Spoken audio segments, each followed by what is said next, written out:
Ah, no, we don't need these hammers this time. We don't need hammers today.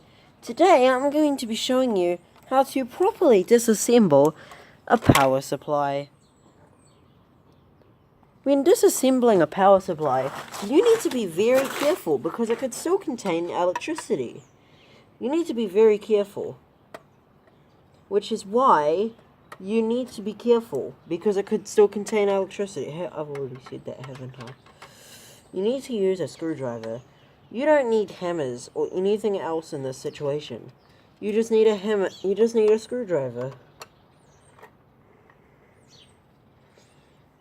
This one can be. Sometimes screws can be a little bit annoying. They can be little shits, which is why you need 2 hammers to beat it senseless.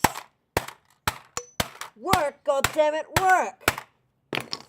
Anyway, now that we've beaten it with a hammer a little bit, now we can easily remove these last 2 screws.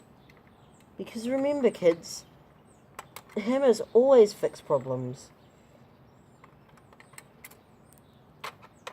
Sometimes it can be a little bit annoying after you've beaten it with the hammer to get the screw out. And in that case, you need to attack it even more. Okay, now that we've gotten past that point, we now need to get rid of some more of the screws. On this particular Dell power supply, they have a specific button. If you want to reuse your power supply, then remember to bring more hammers. And you need to remember that 2 hammers are better than 1.